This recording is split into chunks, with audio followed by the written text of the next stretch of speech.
Yeah, Wi-Fi, efficacy of yoga, BBC Health. That's grand. Gamma wave psychology. Good beatnik poetry. Yeah. Yeah, that's Right. Okay. Well, thanks very much for meeting, and I really appreciate your sharing your thoughts and history. And this will be a part of an art exhibition in the coming months. okay. So I guess the place to start would be, can you tell us what your thoughts are on psychiatry and a bit about your background? First book I read on the brain and drugs was called Drugs in the Mind. It was in the 60s. It spoke about, as I recall,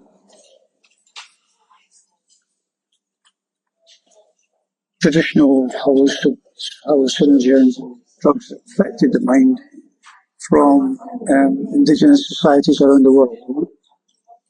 I can remember now, to this day, I remember reading up in the Central Library.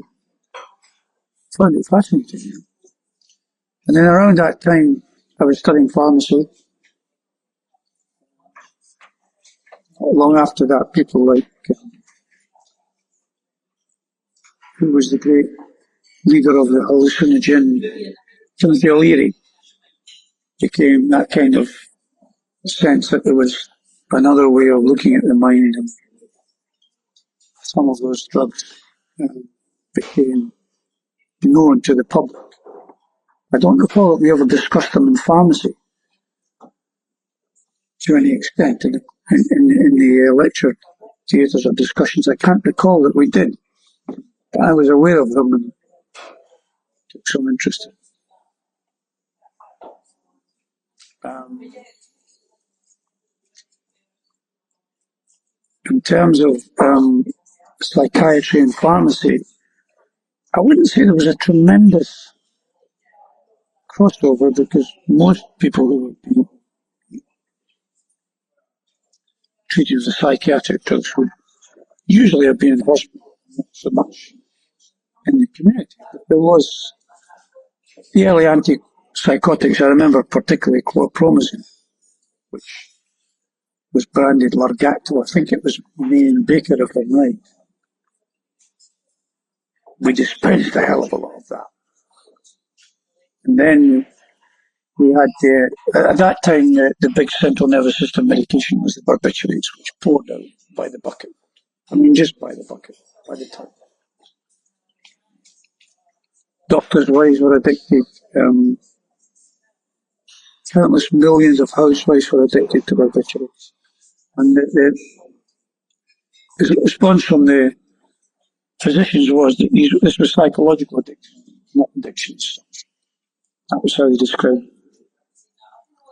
That was a term commonly used at that time about potential or actual addiction to. The big ones were the barbiturates. I mean, they were before that, there were the bromides, but they were gone by the time I was in pharmacy. And I think the bromides caused similar problems earlier in the 20th century. So one remembers particularly chlorpromazine. That was the key, the big one at the time. There were others. And then around that time, benzodiazepines appeared on the scene. And like the barbiturates, that just became a massive tide of drugs going out into the community via the pharmacy. The pharmacy was the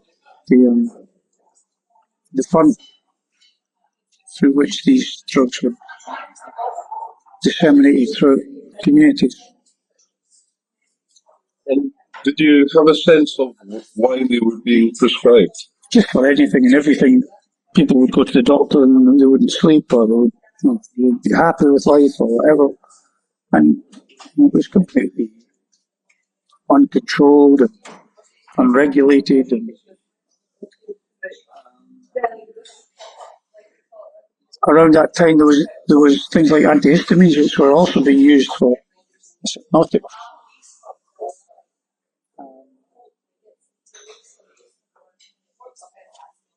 I have the sense that each new class of drugs, central nervous system drugs, lasts for a generation before people say, "Hi, you want to think about this?" And then they move on to the next group. Tricycles. So, how long were you in pharmacy, roughly? From the 60s, late 60s to the mid 90s, I would say. Around about 30 years.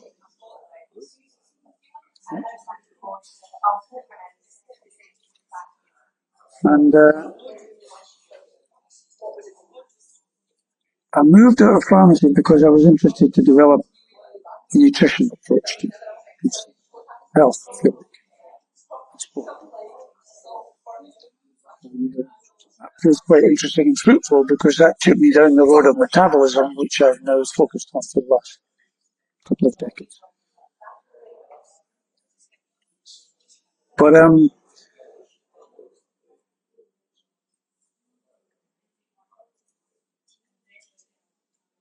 the notion that you can modify the brain positively using the pharmaceuticals is itself questionable. That doesn't mean to say I think that all central nervous system drugs are to be condemned, but the way in which they were used was abusive. It was through the pharmacies that the street drug culture began in the 70s. First of all, they were pouring out these drugs, and the kids began to develop an interest in them, and were getting them out of their bathroom cabinets, their granny's bathroom cabinet. Very little. If you would dispense Tuno, you could dispense 100 or 200 Tuno at a time for a patient. 3 weeks later, the prescription would come back for more. And the granny was saying, "Well, no, all my pills are going into the street." But she would go back for another prescription, and this just got repeated and repeated. Those days it was called polypharmacy because elderly people were on huge numbers of different medications. Often, some of them would be very useful as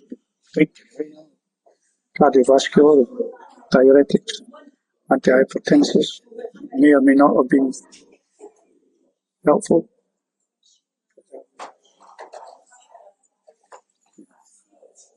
And every now and again, there would be a crisis of a drug causing, suddenly people would begin to notice the serious side effects and would disappear, quietly just be forgotten.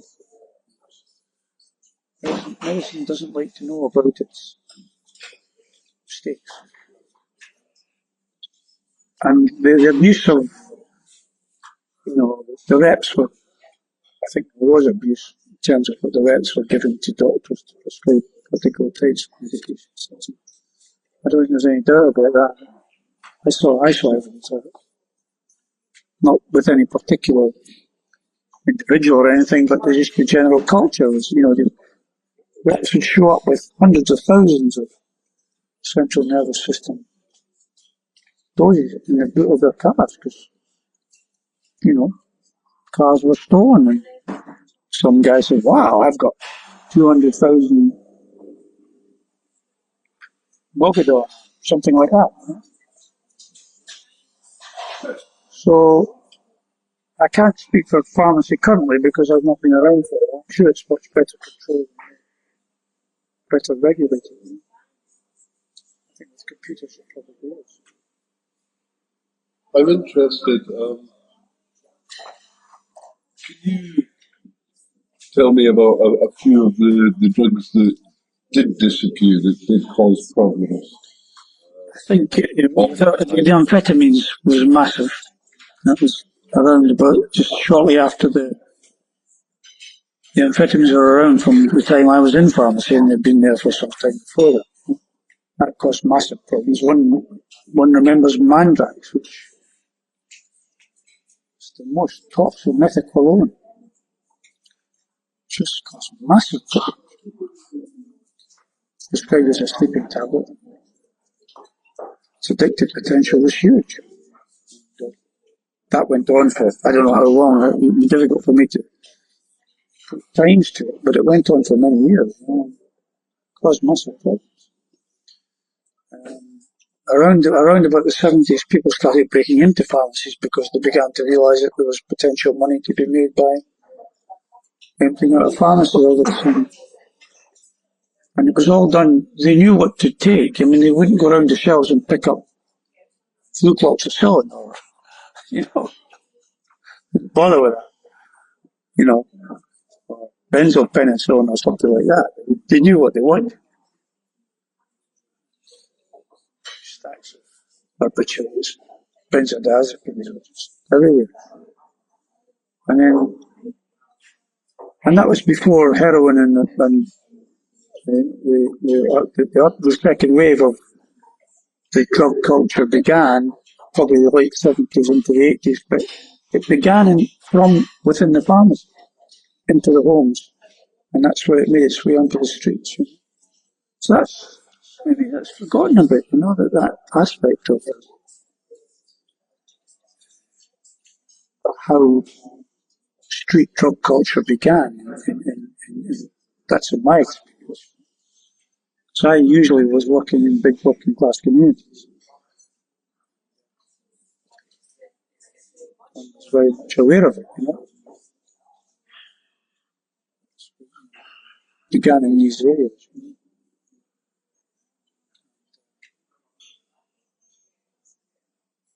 I'm curious, did you get any sense of the motivations for people wanting prescriptions or wanting the drugs? What were the communities? I think the initial thing was just problems of life were going into the surgery and people were coming out with prescriptions for central nervous system medication, anything that modified the brain. And give you a change of consciousness. It wasn't like America where these things were advertised direct to the public. That didn't happen. Everybody knew about them. And they talked about them all the time. We have Librium. I don't know if you've ever seen Librium, but it was a classic black and green capsule, chlordiazepoxide. That was just absolutely massive. And then of course, Valium, there's a whole bunch of benzodiazepines, It's a whole stack of them. By the time you got into the 80s and the 90s, people were speaking about it, but nothing was being done. Any pharmacist would have been able to tell you that this is incredible. What's going on? So, did you see these improving people's states? Not really. I don't think it made any. In general, I wouldn't say so. I can't. It'd be wrong for me to say that a benzodiazepine should never be used. In any sense, I wouldn't say that I would be qualified to discuss that because maybe people were helped, But then if somebody's coming back for more and more of a given medication in terms of central nervous system, that doesn't mean to say it's helping them. It's just becoming more and more dependent. I mean, they were in denial with respect. The bromines weren't around when I was in pharmacy, but one recalls the barbiturates. It's astonishing. Absolutely astonishing. They were prescribed in those days 100 at a time, or 200, quite often 200. I think on the triangle, 13 plus 9 or something was if I remember rightly, it gave you 100, and 19 plus something, 11 or something, gave you 200. In the little triangle. For filling bottles. The triangle enables you to count quickly. Remember what exact numbers are, one thought, nothing over. Second thought. And because we had come through into pharmacy at a time when the molecular biology revolution was exploding. I can remember one of my lecturers saying to me, because they began to get a sense of the fact that there were receptors that could be modified by different drugs, we'll be able to solve every medical condition that we can think of.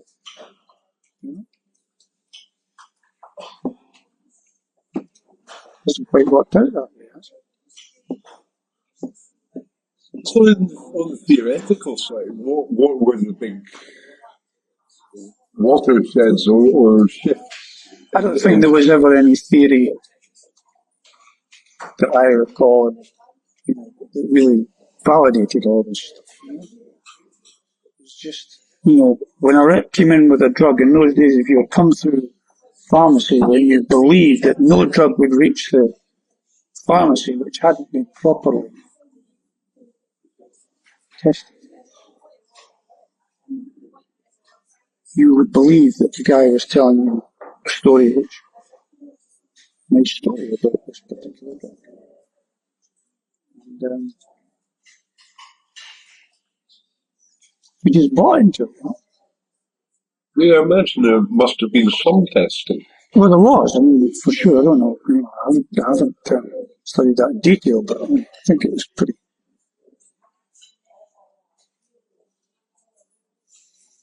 I don't think it was all that brilliant.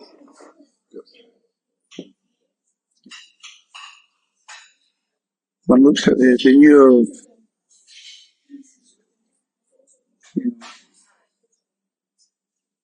the serotonin reuptake inhibitors. They were, for a period before I left pharmacy, they were just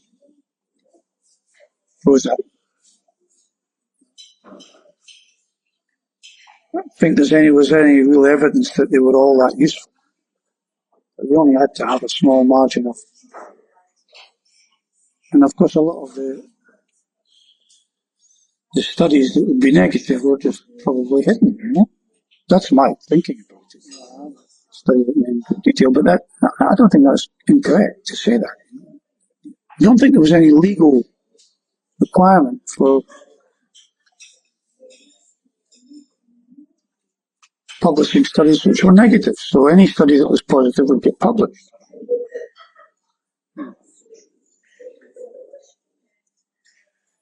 So the regulatory bodies were being presented with just positive studies. Side effects were, and they had a yellow card system for reporting side effects, which was completely, the only way I could describe it was it was nonsense. The pharmacist didn't want to start filling in discuss with a patient. So, so it's non-functional. So it would take a long time before some very serious side effects would be picked up and then noted and correlated, and somebody would say, hey, you need to rethink. There was some serious tragic effects with some drugs. I can't remember. Anti-rheumatics, I remember, is one group where there was serious. So I can't really speak for the last couple of decades. I haven't really kept up with that, so I don't really want to condemn what's been going on and don't know. But a lot of them.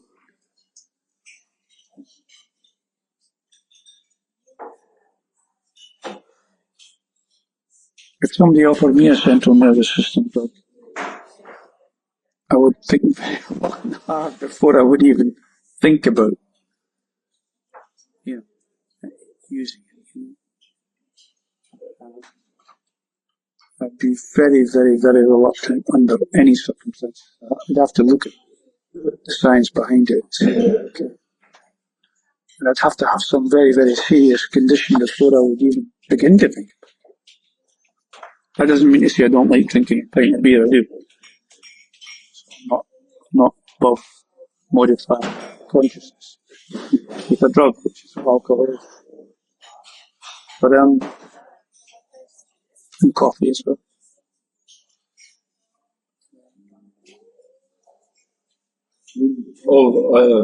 I've been aware of hyperactivity becoming an issue. Yes, I mean that was one big one, Ritalin, which is basically just cocaine. Was being sought by parents who wanted to get a condition of ADHD. Not blaming the parents because that was the culture. There was possibilities of getting some benefits if you had a child diagnosed with ADHD. So the pressure was on the parent if they wanted to go down that road to get such a diagnosis. And then the pressure on the GP was to prescribe something, which would be that time Ritalin, which is a highly toxic central nervous system drug. I'm not saying there are never occasions when you wouldn't prescribe Ritalin. I don't want to comment on that. But more and more and more children were being given this.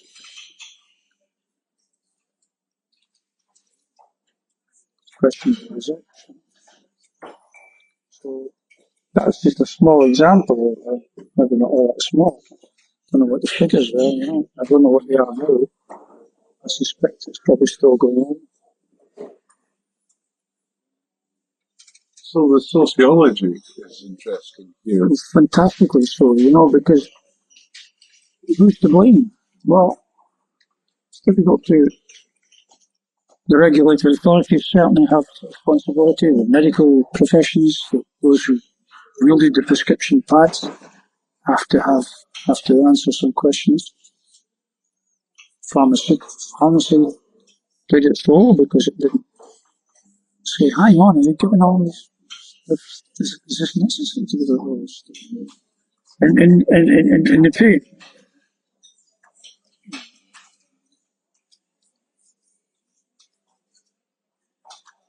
The culture was if a doctor prescribes it, it must be good for you. That was the notion. Nobody really wanted to question it. And was there much? It might be something you're entirely unaware of, but picking up on what you said, was there much coupling of benefits with medication? Now no, I wouldn't. I think that did happen with the ADHD.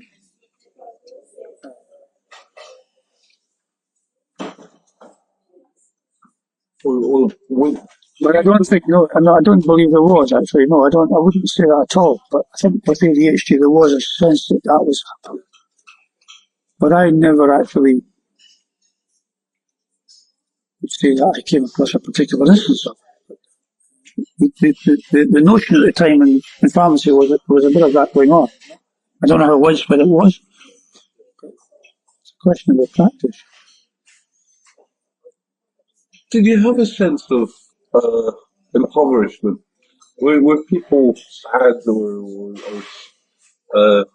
no, through the 60s or 70s? No, that was the post-war boom, Right.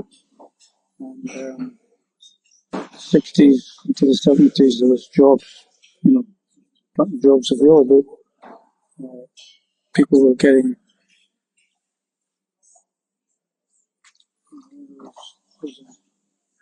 people's economic lives were improving in that period. After, from the late 70s onwards, then there was some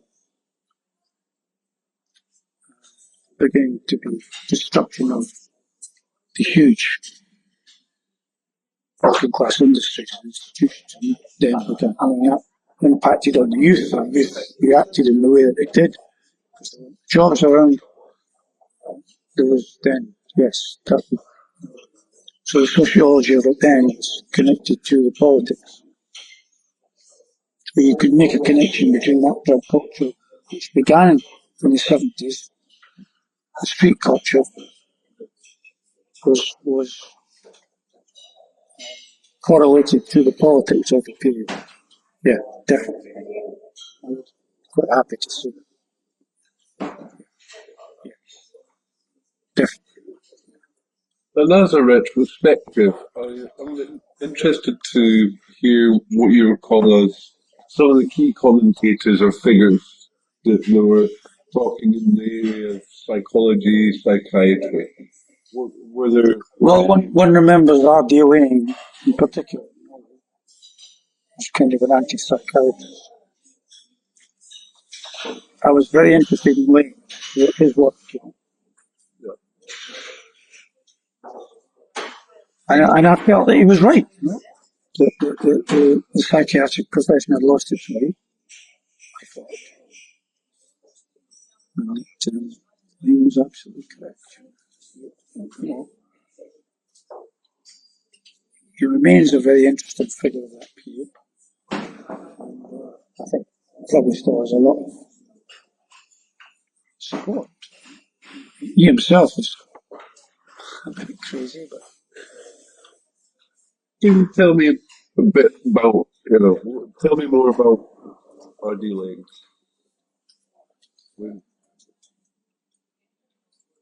well, I think there was a sense that he was developing it part of the counterculture. You know? I've always been radical in my thinking, and I like the counterculture.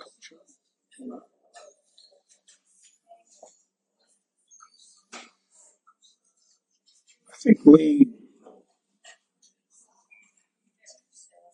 was opposed to the fact that at the time they were just using antipsychotic medication as chemical clubbing, you know? Creating zombies out of patients who had needs. And they opposed that. So for that. But again, because we were in pharmacy,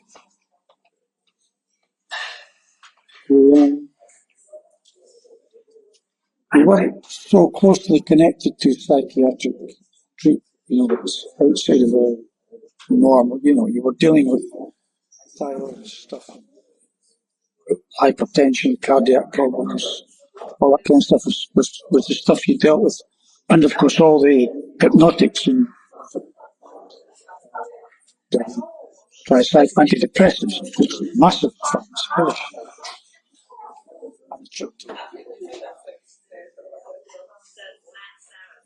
A bunch of tricycles which were flying. Massive amounts, and that could not have been positive. Not that many people could have had serious clinical depression, I don't believe. They just had the problems of everyday life, which affect everybody all the time. And I would say, my view, they were abused by the people who prescribed them.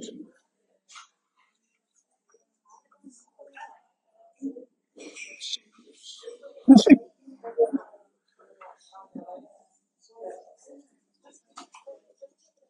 when you are interested in metabolism and you read papers, it's incredible the amount of time that somebody notices something or a pathway or the modifications of a pathway or this or that, and this receptor and that receptor. And then at the end of it, it says, this will give us a way of finding new drugs to treat this condition. But it's a metabolic problem. Metabolic problems are energy problems. You don't start in the brain. The brain is affected by them. Start in the brain, in the sense that the brain is energy system is it's not regulating the energy dynamic. It stays, you know, that's the natural. Okay, we've found this receptor. Now we need to find a drug to hit it. You know, well, that's going back to the 50s. It's the same molecular biology. So, and that's still the case today. You know, you're interested. Oh, I'm interested in an appetite suppressant. No, sorry, not an appetite suppressant, but an appetite system. ghrelin or something like that. Yeah. One of the pathways that affect appetite. And as soon as they find it and they say, oh, we've got this, we know how to modify it. We can modify it this way or that way, or suppress it or enhance it. We just need to find a drug to do it. Why don't you try and look at the metabolics before you do that, before you say that, you know? Why would you say that? Because human beings are quite good at regulating their metabolic input and output. But because of the way that our food culture has changed, they're losing that ability. We only have to have a tiny fraction. If you misregulate your energy balance by 0.5%, and you eat, say, 1,000 kilos of food a day, or a year, or whatever it is, well, that 0.5% year on year becomes rather large. It's only a small breakdown in your metabolic regulation. Year on year, it's only half a kilo a year. Half a kilo a year, you know? Add it up. So over 40 years, that's one hell of misregulation, but it's actually, the actual regulation is only out by a small amount. So, you think that nutrition has a role to play in how we think and feel? I think because of our current crisis. Looking at the diet. Yeah, it's basically because of the 20th century when they decided that people were putting on weight because of fats, and anybody that opposed that was hounded out of medicine or bypassed or whatever. Then that's another major crisis. Modern life sciences. We now have this huge problem. How do we deal with it? You know, children are obese. Well, they come out as obese infants. They're overweight at birth. You know? So, and in my view, a great many of the problems of psychology, mentation, are directly correlated to metabolic disorders. That's how I see it. I'm not saying they all are. I'm not saying there's no genetic input or anything like that. I'm just saying a vast amount of our metabolic, you know, depression is a disease of low cerebral energy.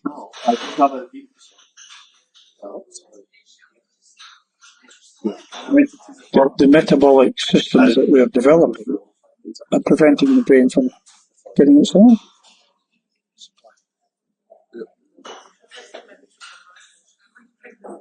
Sorry. Yeah, it's fascinating. To get a retrospective on the diet, do you think back to when you were a child and sort of the landscape? So you mentioned the change in what was in the drugs cabinet, you know, in the bathroom cabinet. Yeah. And I'd like to get a that was a like, if you like, a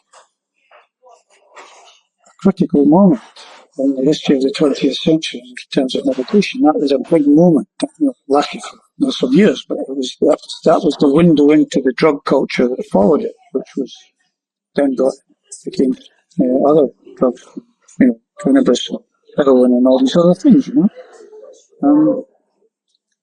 And cocaine. I was, they had a system for,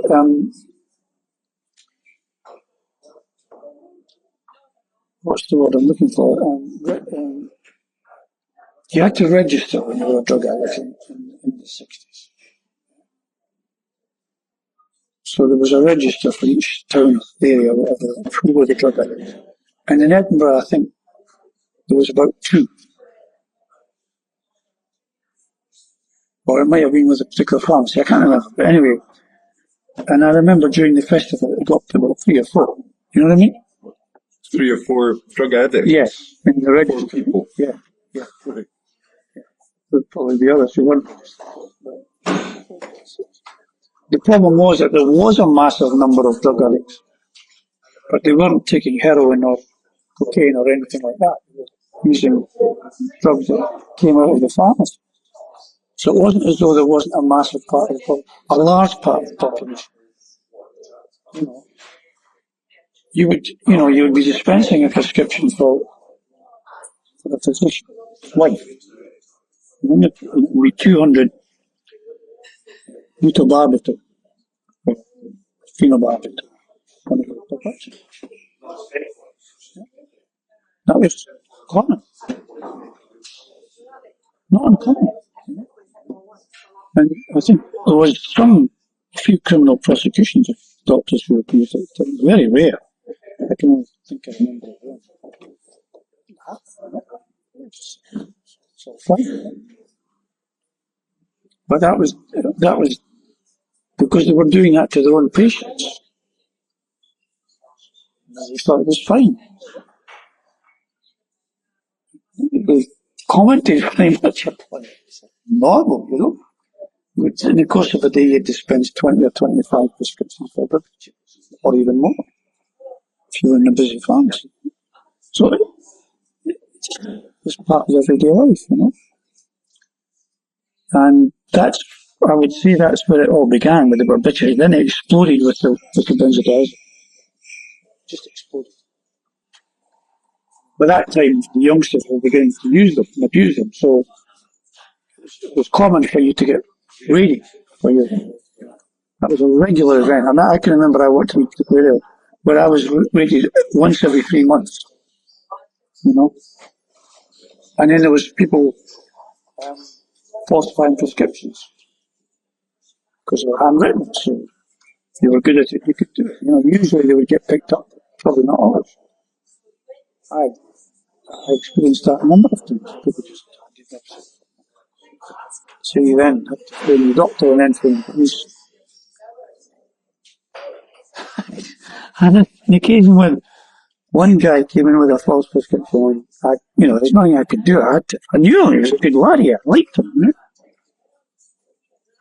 And I had to report it. So disappeared, and later on I got a date to attend court up in the high street. Gave me half a day off, so I was quite pleased about that. I went up to the high street and sat there, and eventually some clerk or somebody came around and said, "Oh, he's not." I said, "Okay, you can go now." So I was walking down the high street and I met the guy coming up walking his dog. I said, he said, Kim, she said, I didn't get up in time, so I didn't bother, I said, okay.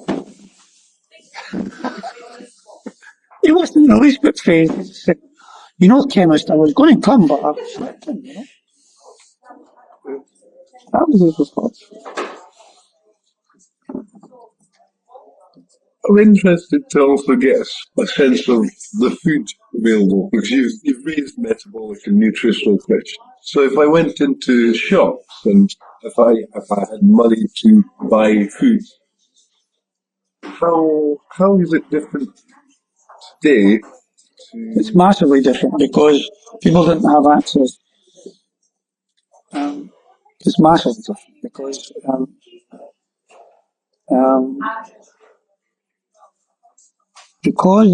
the scientific establishment at the time had decided that fats were the problem.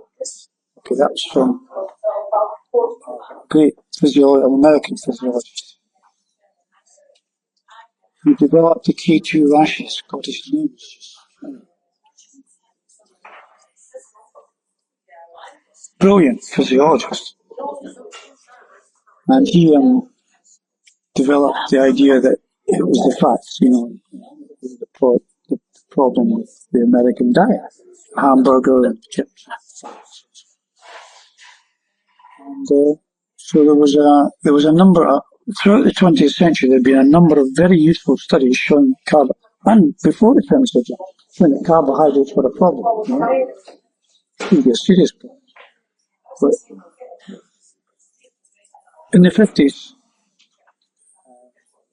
Ansel Keys, brilliant, did fabulous studies on nutrition during World War II, developed the K2 rations for the American forces during World War II. But during the 50s, he developed a theory that it was fats. That was it. And because he was such a brilliant physiologist, it was picked up by the National Institutes of Health and so on. The people who had been doing studies showing that carbohydrates were a major serious problem were just bypassed. And if they spoke up, they were attacked, as was Robert Atkins. He was condemned in the hearings, 1973. Outrageous, you know. And the guy that condemned him, I think was for Harvard University, but he wasn't present at the hearing, but he got somebody, a Senator Percy, to speak up for him. Atkins picked up on the fact that carbohydrates were a problem, and that the key hormone building fat, tissue and hormones, was insulin. Fats don't stimulate insulin in any significant way, so it was a false theory. It's wrong. Ansel Keys lived right into 2000s, I think. Something not long since he died. I don't think he ever retracted it. And there was a number of other very good studies going on through that period. So from then on, what happened was that the food industry realized that they could take the fats out and substitute with sugars. That was the mid to late 70s. And by that time, corn sugar was available. I thought it was corn sugar. So it was a bonanza for the food companies. So sugars went into everything. Even savoury foods are still full of sugars to this day. And diabetes, obesity, rocketed. These were the foods supposed to stop it. It's just gone from then on to now. And Alzheimer's as well, which is very significant. So, when I was in pharmacy, we never heard of Alzheimer's. Nobody ever discussed it. So, the explosion of metabolic diseases comes from that period, from the 70s, because of the attitude of, and it's only recently that a few people have started to speak up. So it's nothing to do with the facts. There's a study just mentioned the other day there. It's carbohydrates. So they have made millions and millions, probably billions of children, 1 obese, 2 diabetic, and 3 massively increased their potential for Alzheimer's. Alzheimer's is not a genetic condition. It is not a genetic. Only a fraction of Alzheimer's have the APOE4 genetic marker for Alzheimer's. It's a sugar-driven disease in its current manifestation. And the official figures are, I think there's about 40 million. There'll be a billion by, doubles every 20 years, so that's a billion by 100 years from now. But actually, in fact, that completely underestimates the real nature of the cause, because 14% of Americans are hyperglycemic. That is Alzheimer's, in my opinion. Consequently, we're not in an epidemic, we're in a hyper-epidemic of cognitive decline. And there's a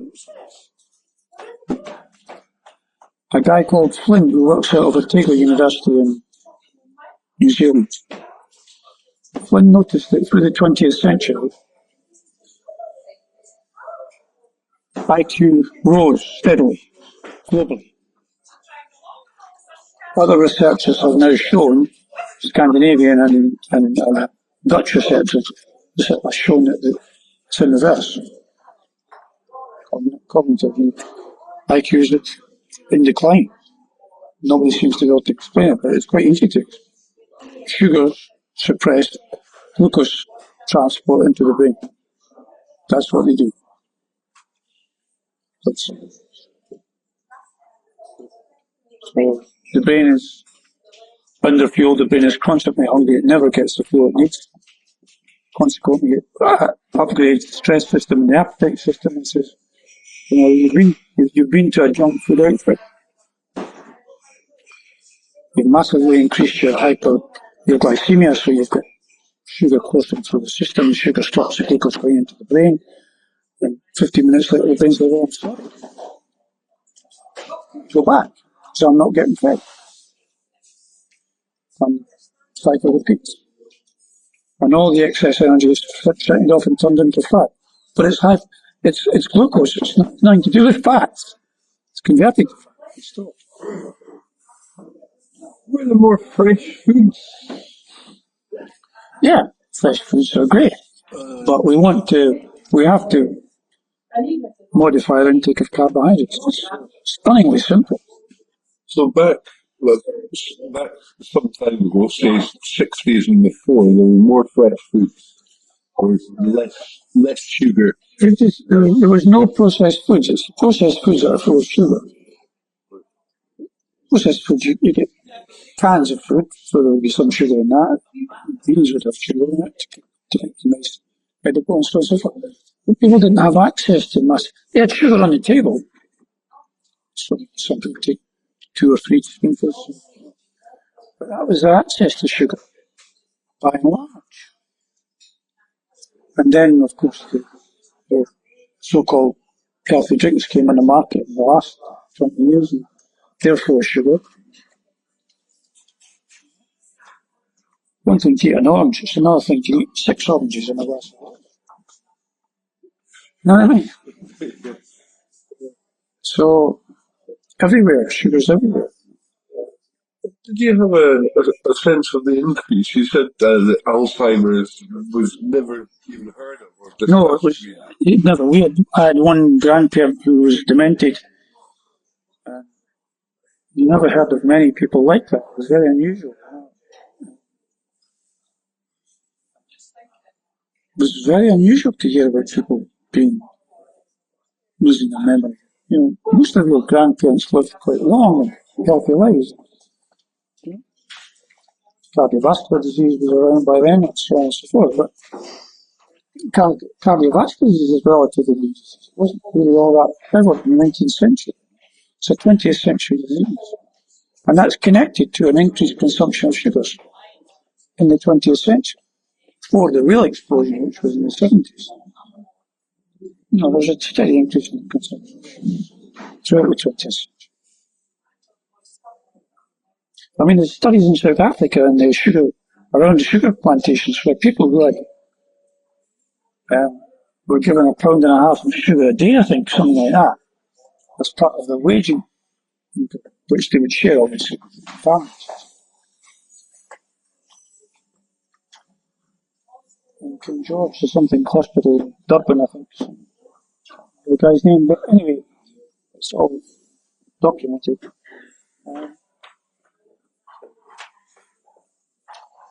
There would be people with 1,600 calorie intake a day, which is actually the same as starvation diet. You'd be obese and diabetic.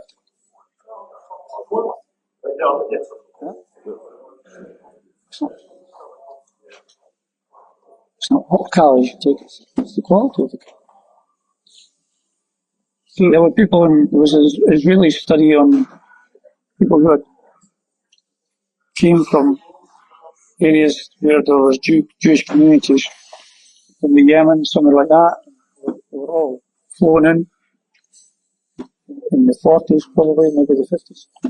And the current Israeli community would have 50 times the rate of diabetes compared to these communities.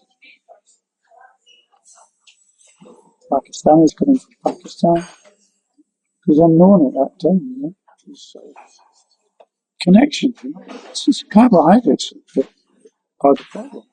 And we know what the mechanism is. It's not as though it's like rocket science. It's quite straightforward.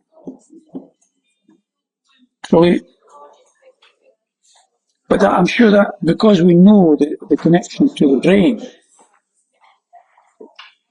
the connection is really quite easy to understand it's having profound effects on cognition. The brain has shrunk in the last 10,000 years. That's probably due to increased efficiency. Positive result. Einstein was an example of that. The higher ratio of glial cells to neurons. Glial cells process energy into the brain. So that's Einstein is an example of a more efficient brain. The brain can't grow in size, otherwise it can't be born. So the brain has to become more efficient, as in any information processing system. But there's also the other aspect, which means that sugars are preventing glucose the energy getting into the brain, so the brain is shrinking. The brain is shrinking for negative reasons. Massive over the list. We see that in the children of gestational diabetes. There's measurable reductions in cerebral volumes and also in obesity. These things are not difficult to understand, very easy to understand. But so long as the weight of scientific opinion still says it's the facts, it's the problem will continue. Just to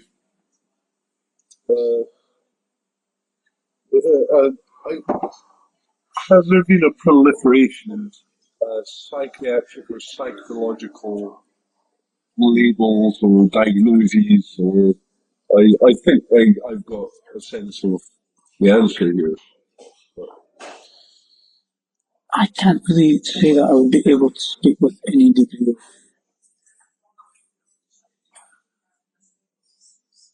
My sense is yes. You medicalize problems which are problems of life, not of medicine.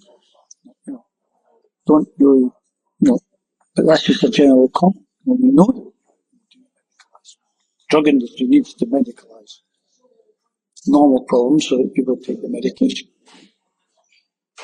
They did that with the menopause.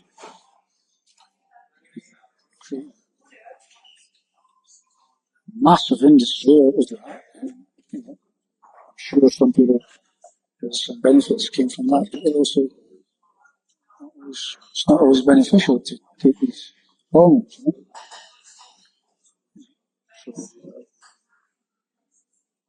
That's just a general comment because probably many people have benefited from this. So I don't want to.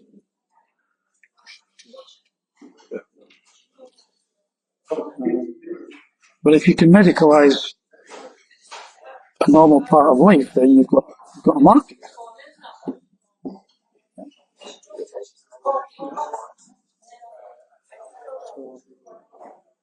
So now, I'm not saying that pharmaceutical industry is bad or it's just the culture, isn't it?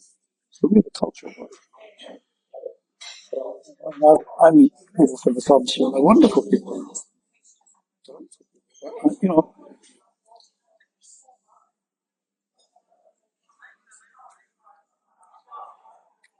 We would solve, I suspect, if we change the culture, we get the government, medical health professions, and the good industry to work in a more positive way. We can reverse this tide of metabolic disorders. We can reverse it, because it's reversible. We have to be making people obese and diabetic as children, and massively increasing. Because diabetes, we must remember that diabetes and obesity, I'm talking about type 2 diabetes, are in a sense brain diseases. The brain is being deprived of energy. So the brain says, well, I'm sorry, but you need to go and eat more of that because I'm hungry. So your blood glucose goes up, less glucose goes into the brain, and for a while you can stabilize your blood glucose by shunting the energy off and turning it into fat. So the problems don't. But eventually, of course, that comes back to bite.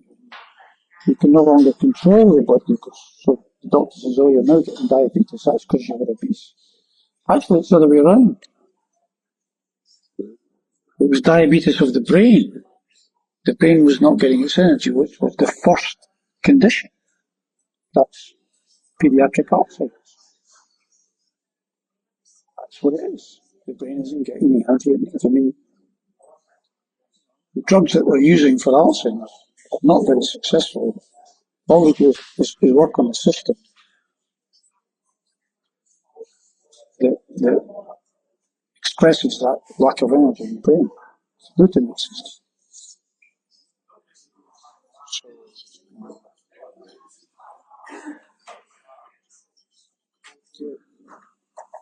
Sugars colonize and they deprive it of energy. Like a virus colonizes a cell. We just shut down the transport system.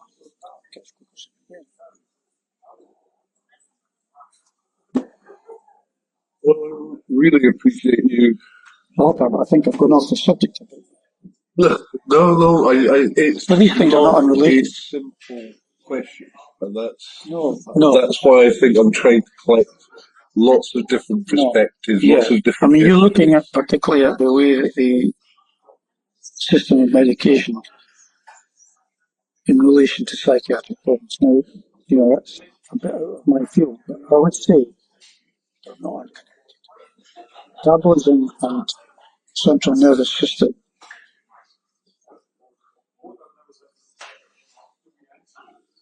disorders cannot be unconnected.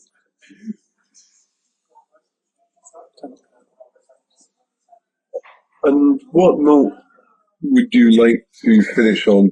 If people are wanting to try and think through the we have a very, very certainly not easy road to travel, but we can make a difference that affects the whole population positively if we reduce sugars and the refined carbohydrates in the diet. It's not difficult to understand. It's not difficult for us to see how it's happening. The mechanisms are. It's really quite straightforward. All we need to do is really just consciously look at the carbohydrate intake and say we need to stop. It means that there's only three foods: there's protein, carbohydrates, and fats, and alcohol, and water. Okay, so we need to, and don't forget, if you deprive the brain of energy, you deprive it of water, and you deprive it of oxygen as well. Transport of glucose into the brain is correlated to these two things. So it's not just a matter of glucose, it's not oxygen as well. So basically we're shrinking the brain. And we can stop that by reducing the intake of carbohydrates. Sugars, refined carbohydrates. Now that means because there's only three actual foods that we eat available to us, it means that we have to some extent, increase the proteins, and we have to back that up by increasing fats. Fats are not perfect foods. No, all foods are poisons, keep this in mind. All foods are poisons, okay? Plants and animals did not evolve to feed Homo sapiens. So any food you eat is problems.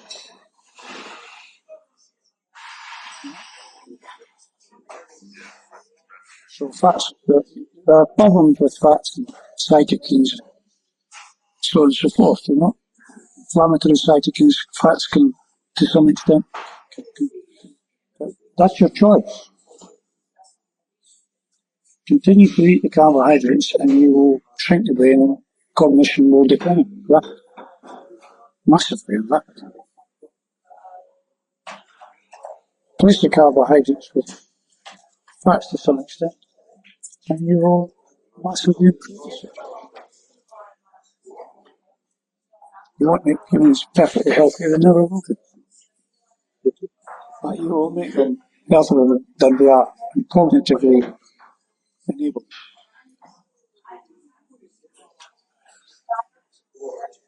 Superb. Thank you very much. I really appreciate it. Pleasure.